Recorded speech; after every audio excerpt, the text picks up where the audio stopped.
Բարև ձեզ, դուք դիտում եք Civilnet-ը, այսօր Civilnet-ի տաղավարում իմ գործընկեր Թաթուլ Հակոբյանի հետ մենք անդրադառնանք մի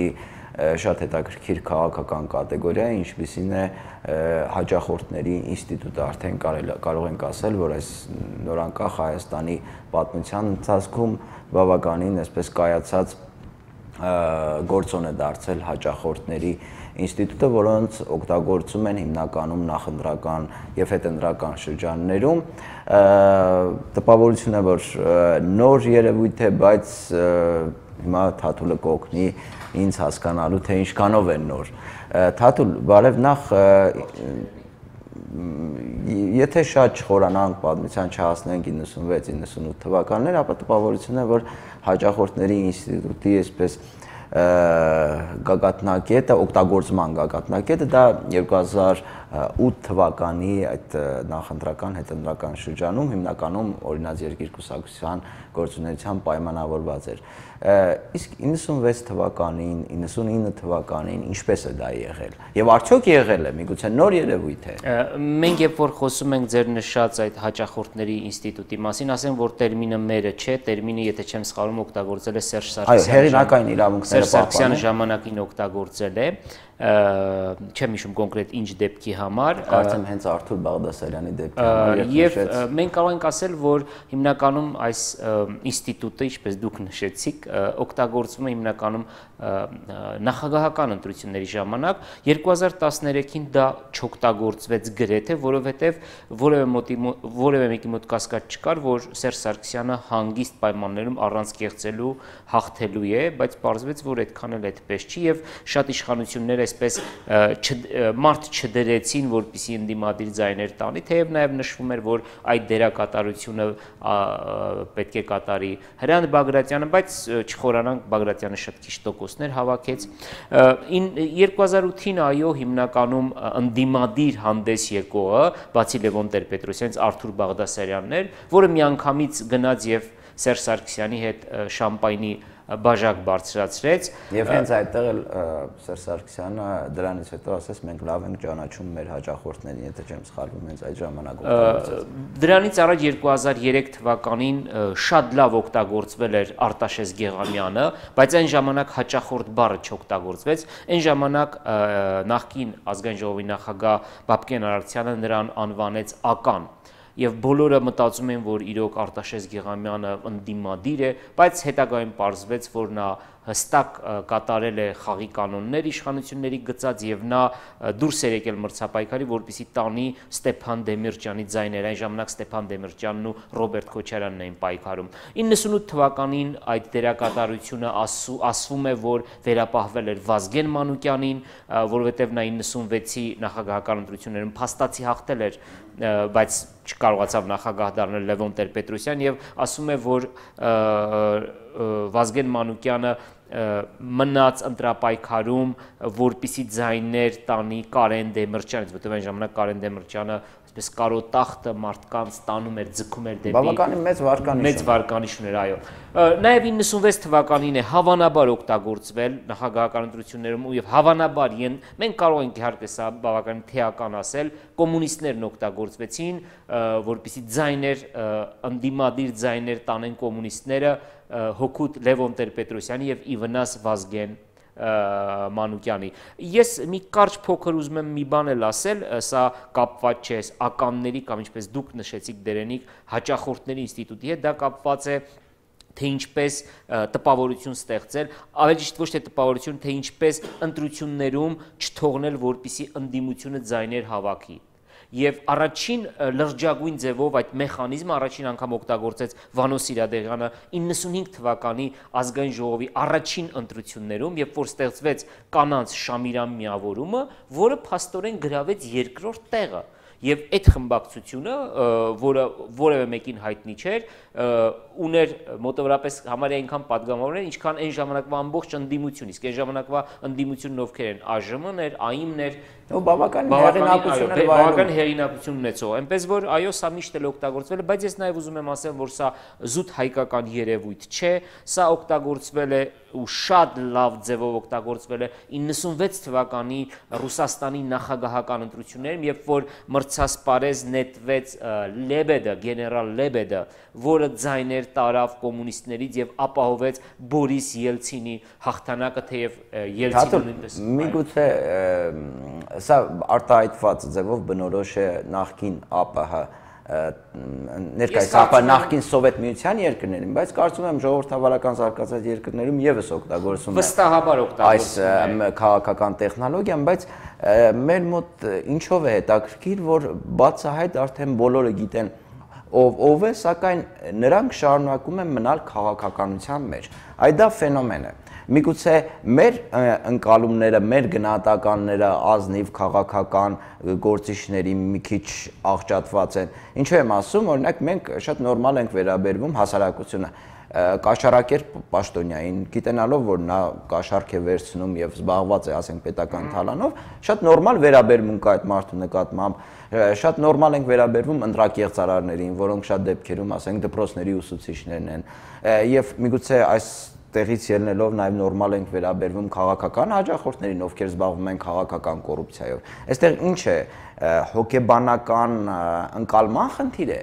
Նախ ես կարծում եմ, որ այդ գործիչները, որոնք դուք բնորոշում եք հաճախորդ բառով, ես չեմ կարծում, որ նրանք հասարակության մեջ վայելում են հեղինակություն։ Չէ, հեղինակության Ես չեմ կարծում, որ նրանք ունեն ընտրազանգված։ Առաջին փորձից հետո, երբ որ հայտնի է դառնում, որ նրանք օգտագործվել են ինչ-ինչ նպատակներով, նրանց հասցեին հասարակությունը բավականին կոշտ է արտադրում։ Բայց մնում են քաղաքականության մեջ։ Մնում են քաղաքականության մեջ, բայց բավականին, այսպես ասեմ, եզրին են կանգնած լինում։ Հիմա այսօր ովքեր են գնում նախագահական, տեսեք, լուրջ ընդդիմադիր կուսակցության ներկայացուցիչ, դուք կարող եք նշել, Հայաստանում այսօր կա լուրջ ընդդիմադիր երկու կուսակցություն։ Մեկը Հայ ազգային կոնգրեսն է, մյուսը Ժառանգությունն է։ Մնացած բոլորը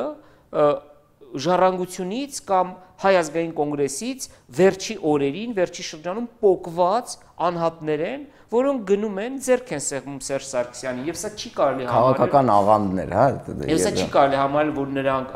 մեծ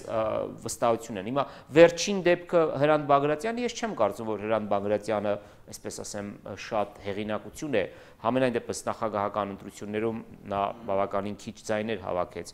Մի խոսքով, դերենիկ ես նաև ուզում եմ մենք անդրադառնանք իրոք այս ֆենոմենին, ինչպես է հաջողվում այսպես նախագահականին ստեղծել այս իրավիճակը եւ ցույց տալ, որ իբր իրոք սահմանադրական, քանի որ այս գործընթաց տեղի ունենում սահմանադրության, նոր սահմանադրության ընդունման շրջանակներում, ինչպես է նրանց հաջողվում, այսպես ասեմ, պոկել մարդկանց կուսակցություններից եւ օգտագործել մեկ կամ մի քանի ամյա այլ նպատակներով, որն է ֆենոմենը։ Օրինակ, վերջինը Ռուբեն Հակոբյանն է, որը, չգիտեմ, այս ընթացքում գնացել է նախագահական թե չէ, բայց նրա քայլը, երբ որ դուրս եկավ Ժառանգությունից, շատ հետաքրքրական էր եւ շատ բաներ էլի, շատ տիպիկ էր։ Դրանից առաջ նախագահական գնաց Հրանտ Բագրատյանը, դրանից առաջ շարք էին կանգնել եւ գնում էին։ Որն է այստեղ, ինչպես է հաջողվում։ Թաթուն, երևի մենք խոսեցինք նախորդ հաղորդման մասին ավելի ման, բայց կամ բաց թողնված մասեր, որոնք կարելի է լրացնել, տեսեք, քաղաքական գործունեությունը Հայաստանում չի կրում գաղափարախոսական, պետականաշինական հենքեր, հիմնական մոտիվացիան այստեղ բիզնես անելն է, իմ մոտ այդպեսի տպավորություն է, այսինքն ես ունեմ կուսակցություն, զբաղվում եմ քաղաքականությամբ, որոշակի այսպես իմիջ եմ ձեռք բերում լրատվամիջոցներով, հետո դա փորձում եմ վաճառել իշխանություններին։ Իդեպ ինձ թվում է հասել է այն մակարդակին, որ արդեն ոչ թե Սերժ Սարգսյանն է առաջարկում, որ դառնան իր հաճախորդները, այլ իրենք են առաջարկում, որ դառնան Սերժ Սարգսյանի հաճախորդները, այսինքն այդ էվոլյուցիան ամեն դեպքում տեղի ունեցել։ Երկրորդ կարևորագույն խնդիրը կայանում է նրանում, որ այստեղ ես կցանկանայի օրինակ շնորհակալություն հայտնել Սերժ Սարգսյանին, ազնվությամբ եմ ասում, որովհետև ես բնությունից օրինակ բերեմ, բնության մեջ կան սանիտարներ, որոնք ասեն գայլերն են տվյալ իրավիճակում, երբ ասենք եղնիկների հետ կապված ուտում են հիվանդ եղնիկներին եւ դրանով օգնում են եղնիկների պոպուլացիային ավելի առողջ լինել եւ ավելի ուժեղ լինել։ Երբ գայլերին վերացնում ես, արդեն եղնիկների այդ հիվանդ մասան, որը չեն կերել գայլերը, արդեն սկսում են սերունդ տալ եւ ավելի թուլանում է։ Հիմա Սերժ Սարգսյանը ինչ է կատարում։ Սերժ Սարգսյանը հավաքում է այդ քաղաքական հաճախորդ կոչվածների մի տեղ, մի վայրում, ցույց է տալիս, թե ովքեր են, բոլորս տեսանք, արդեն ոչ թե թաքնված, չգիտեմ, կիսաքննադատելով կամ տակից պաշտպանելով Սերժ Սարգսյանին, արդեն բացահայտ, այդ մարդիկ բացահայտ արդեն կան։ Եվ դժվար է դրանից հետո, ասենք, ընդդիմադիր գործունեությամբ զբաղվել, Սերժ Սարգսյանին մեղադրել սպանությունների մեջ, ընտրություններ կեղծելու մեջ եւ այլն եւ այլն։ Եվ դրանով նա քաղաքական դաշտը կարծես թե սանիտարական մաքրման ենթարկեց եւ կարծում եմ, որ հաջորդ քաղաքական process-ների ընթացքում մենք պետք է որ ունենանք ավելի առողջ միջավայր։ Ես համենայն դեպս հուսով եմ, եթե իհարկե մեծ ռեսուրսներ, մեծ գումարներ չծախսվեն նոր երիտասարդ քաղաքական, այսպես հաճախորդների սերունդ բուծելու համար, իդեպ որի նախադրյալները ես կրկին տեսնում եմ։ Չգիտեմ, Թաթուլ, ինչ ես կարծում, ինչու մեր մոտ ի վերջո քաղաքական երկարատև գործունեությունը հանգեցնում է քաղաքական հաճախորդի ճակատագրի։ Երբ նայում ենք կան բացառություններ իհարկե, շատ գործիչների, այսպես կենսագրությանը քաղաքական անցած ճանապարհին վերջում դառնում են հաճախորդ։ Դա ինչով է պայմանավորված։ Դե, գիտեք, կրկնում եմ, ես չեմ ուզում այդ բառը օգտագործել, հատկապես օգտագործել Վազգեն Մանուկյանի համար, բայց շատ, որտեվ ի վերջո Վազգեն Մանուկյանը մեր անկախության, այս անկախությունից շրջանում եւ դրանից հետո իդեալիստական գաղափարներով մարդ էր, որը մեծ ավանդ ունի, բայց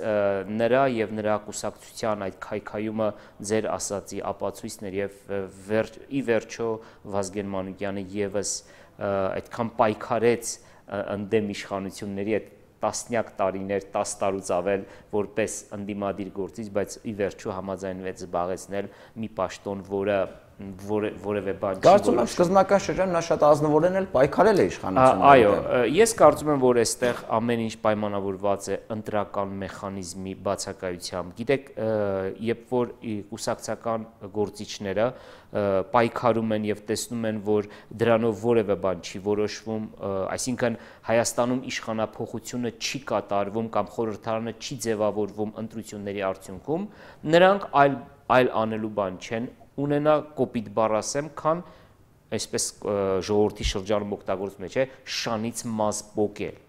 Դե հիմա ինչ անեն այդ մարդիկ, հա, ասենք Արտաշես Գեղամյանը ինչով զբաղվի։ Եվ որոշում են, որ դե չկա, գոնե մեր կուսակցությունը վերածենք ինչ որտեղ բիզնեսի եւ փորձենք կուսակցությունով մեր համար, մեր երեխաների համար ինչ որ մի ապագա պատրաստ ենք, էլի, եւ եթե մենք նայում ենք հենց այդ մարդիկ, ովքեր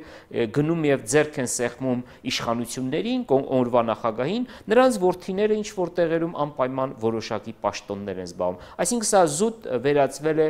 բիզնեսի եւ այլ բան չունենալով նրանք որոշում են, որ մի վերջին անգամ գոնե վաճառվել եւ փորձել ապահովել իրենց եւ իրենց երեխաների քիչ թե շատ այս դժվար տնտեսական պայմաններում բարեկեցիկ ապագան։ Այ պայքարելու մասին որևէ մեկը չի մտածում, կարծես, ասենք հայտարարություններով, հա, բայց գործնականում արդեն Բաղրամյան 26։ Եվ ինչն է հետաքրքիր, Թաթուլ, որ այս հաճախորդների հետ կապված էվոլյուցիան կամ գագաթնակետը կամ ավելի արտահայտված դրսևորում գտավ Սերժ Սարգսյանի օրը կամ Սերժ Սարգսյանի անվան հետ կապվեց այդ հաճախորդների ինստիտուտի կայացումը, ինչ օրինակ բերում ենք, անպայման կարծես թե կապվում է Սերժ Սարգսյանի անվան հետ։ Առաջինը երևի դասականներից Արտաշես Գեղամյանն էր, արդեն այդ հաճախորդների մեջ դասական է եւ բոլորը համեմատում են նրա հետ։ Ինչևէ, Թաթուլ, բայց ամեն դեպքում էլի կրկնեմ, հուսանք, որ այս մաքրումից հետո Սերժ Սարգսյանի կողմից